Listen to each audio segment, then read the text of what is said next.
Ringkasan masalah, Nordic Forest Corporation (NFC) dari Norwegia menghadapi tantangan dalam merencanakan jadwal produksi harian secara optimal untuk bulan mendatang. Perusahaan mengelola dua hutan, yaitu F1 dan F2, dan log yang dihasilkan dapat dialokasikan untuk 3 tujuan. Yang pertama, pabrik pengrajin Sunwheel. Yang kedua, diolah di pabrik pulp, atau yang ketiga, diekspor ke Inggris. Masing-masing tujuan memiliki karakteristik biaya, kapasitas, dan batasan permintaan yang berbeda. Kapasitas Sunwheel dibatasi hanya 6 jam operasional per hari, sementara pabrik pulp hanya mampu memproses maksimal 160 meter kubik log per hari. Selain itu, terdapat permintaan minimum untuk timber konstruksi 32 meter kubik per hari, dan kontrak tetap untuk pulp 60 ton per hari. Namun, juga terdapat batas maksimum untuk timber jadi 40 meter kubik per hari. Perbedaan dalam biaya panen dan transportasi dari F1 dan F2, variasi hasil log yang cocok untuk ekspor atau Sunwheel, serta biaya tetap operasional harian yang tinggi menambah kompleksitas dalam pengambilan keputusan. NFC harus menyeimbangkan antara keuntungan, keterbatasan produksi, dan pemenuhan permintaan pasar tanpa memboroskan sumber daya atau melanggar kontrak. Tujuan utama dari Nordic Forest Corporation adalah menyusun jadwal operasional harian yang paling menguntungkan dengan cara mengalokasikan log dari hutan 1 dan hutan 2 ke Sunwheel, pabrik pulp, atau ekspor secara optimal. Perusahaan ingin memaksimalkan keuntungan bersih dengan tetap memenuhi semua batasan kapasitas permintaan produk dan mempertimbangkan biaya operasional serta transportasi. Ringkasan masalah, Nordic Forest Corporation (NFC) dari Norwegia menghadapi tantangan dalam merencanakan jadwal produksi harian secara optimal untuk bulan mendatang. Perusahaan mengelola dua hutan, yaitu F1 dan F2, dan log yang dihasilkan dapat dialokasikan untuk 3 tujuan. Yang pertama, pabrik pengrajin Sunwheel. Yang kedua, diolah di pabrik pulp, atau yang ketiga, diekspor ke Inggris. Masing-masing tujuan memiliki karakteristik biaya, kapasitas, dan batasan permintaan yang berbeda. Kapasitas Sunwheel dibatasi hanya 6 jam operasional per hari, sementara pabrik pulp hanya mampu memproses maksimal 160 meter kubik log per hari. Selain itu, terdapat permintaan minimum untuk timber konstruksi 32 meter kubik per hari, dan kontrak tetap untuk pulp 60 ton per hari. Namun, juga terdapat batas maksimum untuk timber jadi 40 meter kubik per hari. Perbedaan dalam biaya panen dan transportasi dari F1 dan F2, variasi hasil log yang cocok untuk ekspor atau Sunwheel, serta biaya tetap operasional harian yang tinggi menambah kompleksitas dalam pengambilan keputusan. NFC harus menyeimbangkan antara keuntungan, keterbatasan produksi, dan pemenuhan permintaan pasar tanpa memboroskan sumber daya atau melanggar kontrak. Tujuan utama dari Nordic Forest Corporation adalah menyusun jadwal operasional harian yang paling menguntungkan dengan cara mengalokasikan log dari hutan 1 dan hutan 2 ke Sunwheel, pabrik pulp, atau ekspor secara optimal.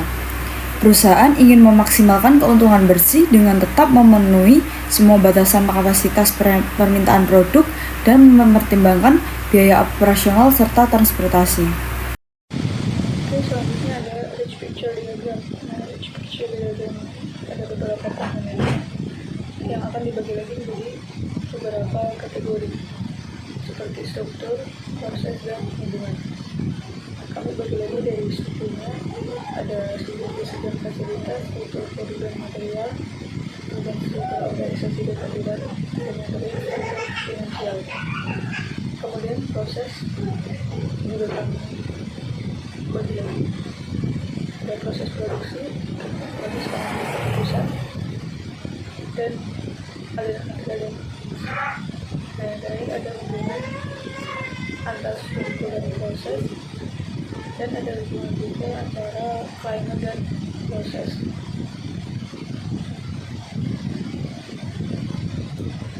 Kemudian kita lanjut ke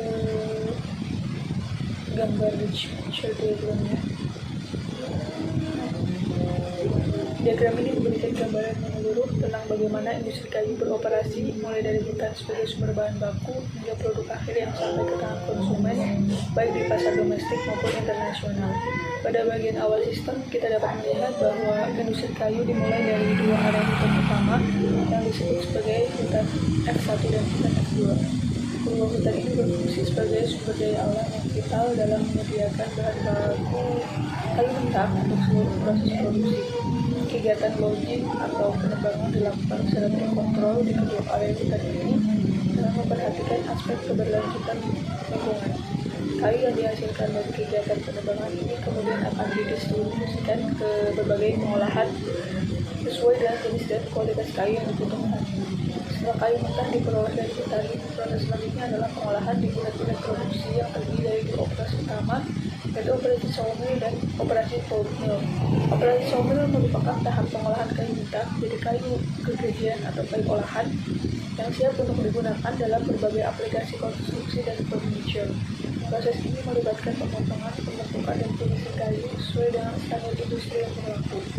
Sementara itu, operasi pulp mill mengolah bagian kayu yang tidak dapat digunakan untuk kayu solid menjadi produk pulp dan chips yang akan digunakan sebagai bahan baku industri kertas dan produk turunan lainnya. Dalam menjalankan kedua operasi produksi ini, terdapat aspek manajemen yang sangat penting, yaitu batasan kapasitas produksi untuk sawmill dan pulp mill. Batasan ini mengatur seberapa besar pulp produksi yang dapat dihasilkan dalam periode tertentu berdasarkan kapasitas hukum, ketersediaan bahan baku, dan sumber daya yang tersedia. Bagian kapasitas antara sawmill dan pulp mill harus dilakukan secara optimal untuk memaksimalkan keuntungan dan efisiensi operasional. Hal ini memerlukan perencanaan yang matang dan analisis pasar yang mendalam untuk menentukan proporsi produksi yang dapat atau tepat antara kedua jenis produk tersebut. Kemudian dari segi ekonomi dan keuangan, industri kayu ini memiliki struktur biaya yang kompleks yang terdiri dari 3 komponen utama, yaitu biaya tetap, biaya proses, dan biaya transportasi. Biaya tetap mencakup investasi awal seperti pembelian mesin, pembangunan fasilitas, dan biaya operasional rutin yang tidak berubah terhadap volume produksi. Biaya proses meliputi biaya bahan baku, upah tenaga kerja, energi, dan biaya maintenance peralatan bervariasi sesuai dengan produksi.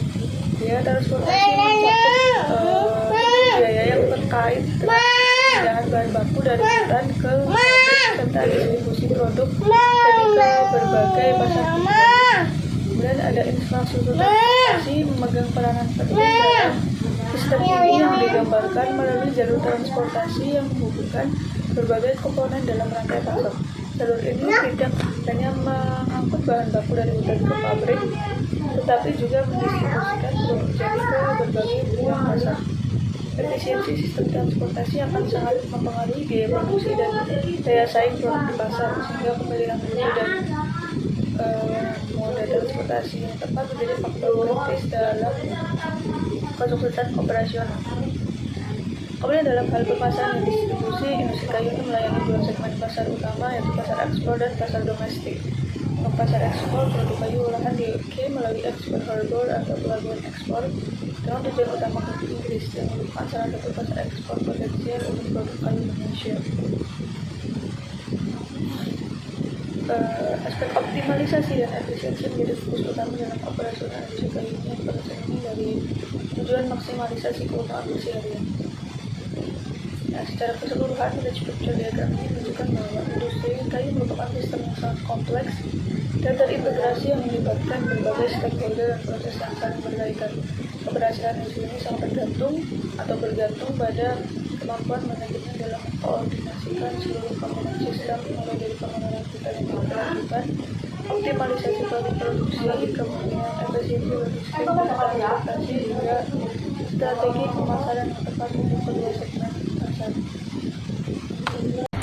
Oke, di sini aku bakal ngelasin tentang sistem hierarki, di mana aku akan membahas tentang sistem lingkungan dan pengaruhnya terhadap operasional bisnis, terutama dalam industri kayu.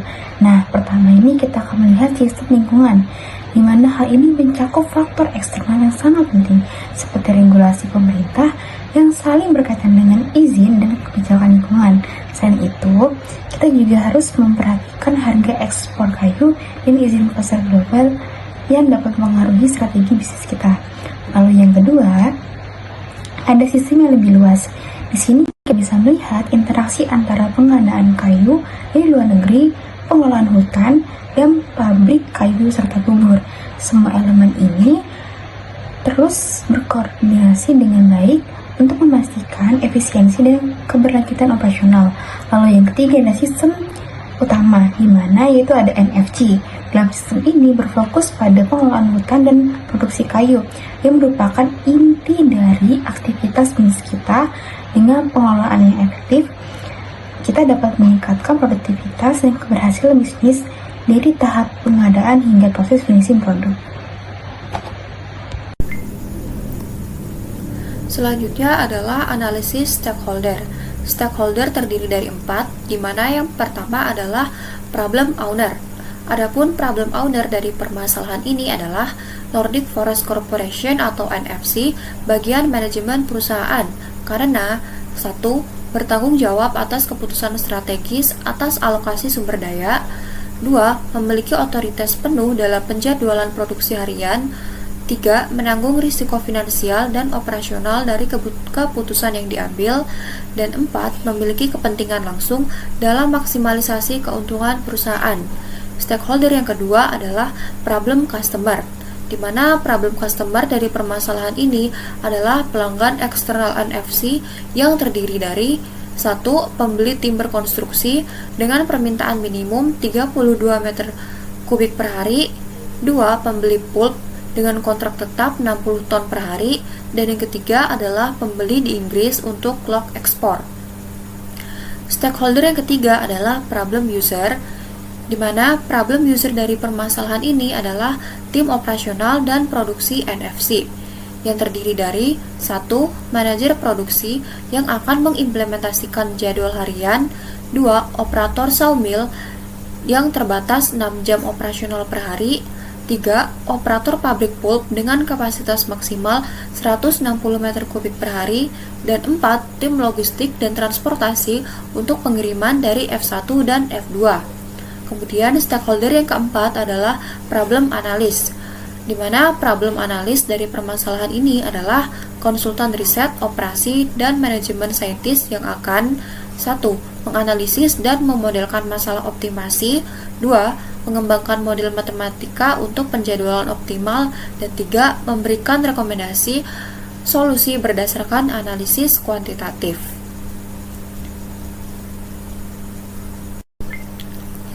Baik, selanjutnya adalah elemen masalah. Elemen masalah terdiri dari 6, di mana yang pertama adalah pengambil keputusan, yaitu Nordic Forest Corporation atau NFC bagian manajemen. Tim manajemen yang memiliki wewenang untuk menentukan alokasi harian log dari hutan 1 dan F2 ke 3 alternatif tujuan, yaitu sawmill, pabrik pulp, atau ekspor. Elemen masalah yang kedua adalah tujuan pengambil keputusan, yaitu memaksimalkan keuntungan bersih harian dengan mengoptimalkan alokasi sumber daya log sambil memenuhi semua batasan operasional, kapasitas produksi, dan komitmen kontrak kepada pelanggan. Elemen masalah yang ketiga adalah kriteria keputusan, yaitu analisis cost-benefit dengan mempertimbangkan 1. Biaya panen dan transportasi dari F1 dan F2. Yang kedua adalah revenue dari setiap tujuan alokasi. Yang ketiga, biaya operasional tetap harian. Yang keempat, tingkat efisiensi penggunaan kapasitas. Dan yang kelima, pemenuhan batasan kontrak dan permintaan. Elemen masalah yang keempat adalah ukuran performansi, yaitu keuntungan bersih harian net daily profit yang dihitung dari total revenue dikurangi biaya panen, transportasi, dan operasional dengan mempertimbangkan tingkat utilisasi, kapasitas, dan pemenuhan target industri. Elemen masalah yang kelima adalah input kendali alternatif jalur aksi, yaitu 3 alternatif alokasi log. Yang pertama adalah sawmill processing, mengolah log menjadi timber kapasitas 6 jam per hari, minimal 32 meter kubik konstruksi, maksimal 40 meter kubik timber jadi. Yang kedua adalah pulp processing, yaitu mengolah log menjadi pulp dengan kapasitas maksimal 160 meter kubik per hari, kontrak tetap 60 ton per hari. Yang ketiga adalah ekspor ke Inggris, yaitu mengekspor log mentah dengan pertimbangan kualitas log yang sesuai standar ekspor. Kemudian Elemen masalah yang keenam adalah konteks, yaitu industri kehutanan Norwegia dengan karakteristik yang pertama, dua sumber hutan F1 dan F2 dengan biaya dan kualitas berbeda. Kedua adalah batasan kapasitas operasional harian yang ketat. Yang ketiga, kontrak jangka panjang dengan komitmen volume tertentu. Yang keempat, pasar ekspor internasional dengan standar kualitas khusus. Dan yang kelima adalah biaya tetap operasional yang tinggi memerlukan optimasi untuk mencapai break-even point. Selanjutnya adalah mendeskripsikan sistem relevan. Dilakukan dengan membuat influence diagram.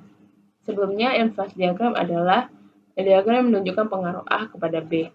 Simbol-simbol yang terdapat pada influence diagram ada 5, yaitu pertama cloud atau awan, yang kedua ada rectangle atau persegi panjang, yang ketiga ada circle atau lingkaran, yang keempat ada oval, dan terakhir adalah tanda panah yang menghubungkan hubungan atau pengaruh A kepada B. Untuk pada studi kasus ini, untuk yang pertama adalah simbol rectangle atau persegi panjang. Yang termasuk dalam simbol ini adalah hal-hal yang bisa menjadi input yang bisa dikontrol atau yang bisa dikendalikan. Bisa saja berupa keputusan atau decision rule atau syarat keputusan. Komponen dalam sistem ada 4, yaitu tenaga kerja, jumlah kayu yang akan diproses atau diekspor, kapasitas pabrik, dan volume kayu yang ditebang. Selanjutnya adalah cloud atau awan. Ini hal yang termasuk cloud adalah uncontrollable input data, seperti batasan. Untuk studi kasus ini, uncontrollable inputnya adalah demand, kualitas kayu, harga jual produk, pengalokasian kayu, dan biaya transportasi dan penerbangan. Selanjutnya adalah circle atau lingkaran. Yang termasuk dalam circle adalah sistem variabel. Hal-hal yang berada di dalam atau hal-hal yang mempengaruhi atau hal-hal yang punya hubungan satu sama lain. Contohnya adalah satu hutannya ada 2, yaitu F1 dan F2. Lalu ada tempat penggergajian, alokasi kayu dari F1 dan F2, output harian kayu, dan output sisa pengerjaan truk. Dan yang terakhir ada output, yaitu oval. Outputnya adalah hal yang dihasilkan oleh perusahaan ini. Baik itu ada laba per hari, data operasional NFC, dan jumlah produksi produk. Selanjutnya, hal-hal tadi yang ada di tabel dijelaskan atau dibuat kepada dalam bentuk influence diagram. Untuk membuat influence diagram atau causal diagram bisa dimulai dari output atau sistem-sistem yang menonjol. Ini berarti bisa dimulai dari output. Lalu kita melihat apa yang mempengaruhi output tersebut. Seperti yang sudah disebutkan sebelumnya, output yang pertama adalah laba per hari. Hal-hal yang mempengaruhi laba per hari ada output harian kayu. Sedangkan lalu untuk output yang kedua adalah data operasional NFC. Data operasional NFC ini dipengaruhi oleh alokasi kayu F1 dan F2. Begitu juga dengan output terakhir atau jumlah produksi produk. Jumlah produksi produk ini dipengaruhi oleh output sisa pengerjaan kayu. Hal ini saling berpengaruh karena ada hubungan antara satu sama lain. Jika kita melihat laba per hari ini dipengaruhi oleh output harian kayu, sedangkan output harian kayu dipengaruhi oleh pengalokasian kayu, dan juga kapasitas pabrik, hutan, F1, F2, dan demand. Lalu, sedangkan pengalokasian kayu atau cloud yang merupakan tadi adalah uncontrollable input dipengaruhi oleh alokasi kayu dari F1, F2, yang mana adalah lingkungan sistem dari perusahaan ini. Nah, bisa dilihat ini adalah influence diagram dari sistem-sistem atau komponen-komponen yang sudah dijelaskan di awal. Sekian untuk influence diagram, akan dilanjutkan dengan yang selanjutnya. Terima kasih. Selanjutnya adalah model matematis. Dalam model matematis sendiri terdiri dari beberapa simbol, di mana simbol pertama adalah TC, yaitu total biaya operasional harian dengan satuan dolar per hari. Simbol kedua TR, yaitu total pendapatan harian dengan satuan dolar per hari. Simbol ketiga P, yaitu laba bersih harian dengan satuan dolar per hari.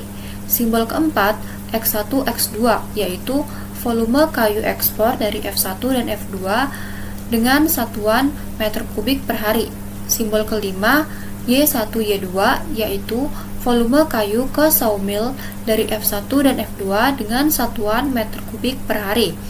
Simbol keenam Z1, Z2, yaitu volume kayu pulp mill dari F1 dan F2 dengan satuan meter kubik per hari.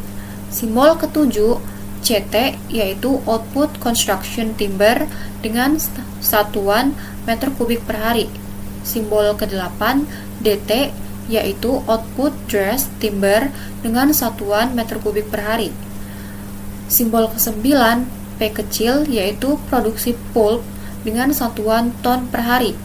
Simbol ke-10 S besar, yaitu sisa kayu dari sawmill dengan satuan meter kubik per hari. Simbol ke-11 yaitu cap_P, yaitu kapasitas pulp mill kurang dari 160 meter kubik per hari dengan satuan meter kubik per hari. Simbol 12 cap_S, yaitu kapasitas sawmill 6 jam per hari dengan satuan jam per hari. Simbol ke-13 DEM_CT, yaitu permintaan minimum construction timber dalam kurung 32, yaitu meter kubik per hari. Simbol 14 max_DT, yaitu batas maksimum dress timber dalam kurung 40 dengan satuan meter kubik per hari. Simbol 15 yaitu con_P, yaitu kontrak pulp dengan 60 ton per hari dengan satuan ton per hari.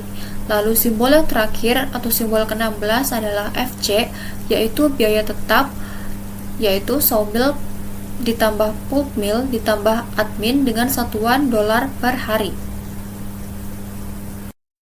Ini adalah rincian model matematis. Rincian model matematis ini dibuat berdasarkan model komponen kamus simbol model matematis yang telah dijelaskan sebelumnya yang berdasarkan influence diagram. Yang pertama adalah fungsi tujuan secara objektif. Di sini fungsi tujuan adalah max V sama dengan TR kurang TC, yang dimana berarti TR adalah total pendapatan harian dikurang TC total biaya operasi harian. Di mana TR adalah 200 X1 tambah X2 ditambah 150 CT tambah 300 DT tambah 340 P dikurang TC-nya 6.000 ditambah 12.000 ditambah 5.000. Selanjutnya ada batasan. Batasan yang pertama adalah kapasitas F1 dan F2, yang dimana kapasitas hutan. Untuk F1 adalah X1 tambah Y1 tambah Z1 itu kurang dari sama dengan 128, yang artinya tidak boleh lebih dari 128.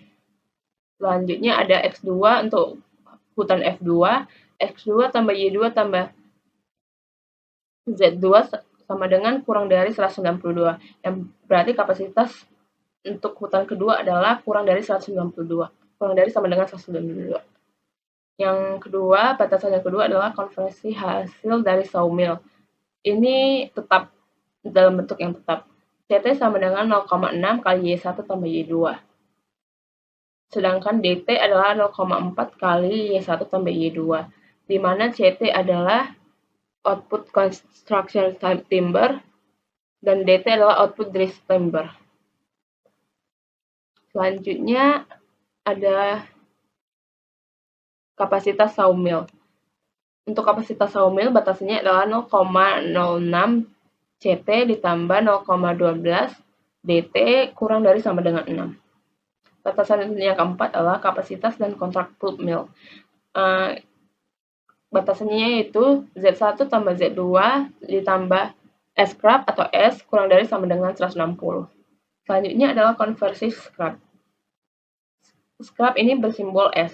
S sama dengan 0,2 kali Y1 tambah Y2. Dan next ada permintaan produk. Permintaan produk atau CT lebih besar dari sama dengan 32, dan dimana DT kurang dari sama dengan 40, dan P lebih besar sama dengan 60. Selanjutnya, batasan yang terakhir adalah non-negatif, yang artinya baik S1, X2, Y1, Y2, Z1, Z2, C, T, dan DT, dan P itu lebih besar dan sama dengan 0, yang artinya tidak mungkin di bawah dari 0. Nah, untuk solusi penyederhanaan model matematis dalam pengelolaan sumber daya kayu, yaitu langkah pertama. Di sini kita akan menyederhanakan model matematis dengan mendefinisikan variabel yang kita gunakan. Seperti S adalah contoh, S adalah total kayu yang dikirim ke Samuel. Lalu ada P, total kayu yang dikirim ke Plum Mill. Lalu ada E, adalah total kayu yang diekspor. Nah, kita juga bisa menetapkan parameter terkait biaya, di mana ada CT yaitu 0,6S, lalu ada DT 0,4S, scrap sama dengan 0,2S, lalu ada plum 0,5 dalam kurung P ditambah 0,2S.